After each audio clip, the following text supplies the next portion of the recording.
tere! Kuulsin, et saatsite korda ühe toreda projekti.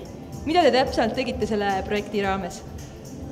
Meil oli hariduse teemaline noortevahetus ja meie eesmärgiks oli tutvuda erinevate riikide haridussüsteemidega selles formaalses mõttes just siis ja mõelda välja enda lahendused, et milline võiks olla ideaalne haridussüsteem. Aga milline on siis ideaalne haridussüsteem?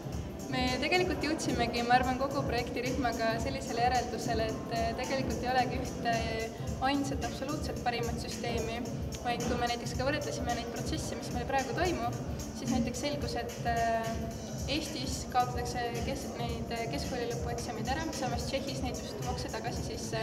Eestis minnakse üle tasuta kõrgharidusele, Ungaris on just neile vastupidi. Et pigem see sõltub sellest, et kus riik oma arenguga on hetkel. Päris huvitav, et räägi, et kas teie projektis tuli ka ette mingeid raskusi, kus oleks vaja läinud äkki võlukeppi? Raskushetked olid pigem väljakutsed, neid oli. Kui neid oleks olnud, siis see projekt oleks igavam olnud. Seda võlukepikest, ma arvan, me oleksime kasutanud siis, kui oleks ikka väga kriitiline hetk olnud, aga meil sujus. Lihtsalt, et ma tooks välja, et meil korraldusliku meeskonna poole pealt oli 2 inimest, minu ja Paula,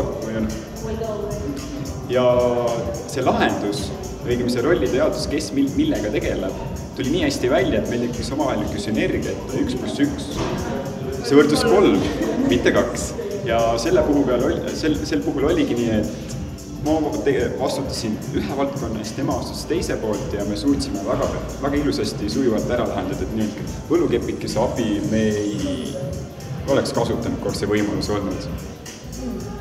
No siis teil läks küll hästi, aga tänase galaõhtu teema oli tsirkus. Et ma küsiks, et kas teie projektis ka tsirkus sai?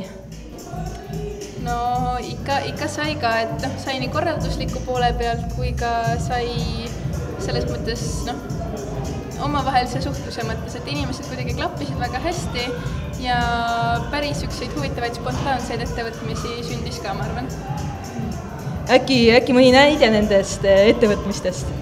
No meil peaaegu iga õhtu toimusid maadlusvõistlused näiteks ühe Bulgaaria tüdruku juhtimisel.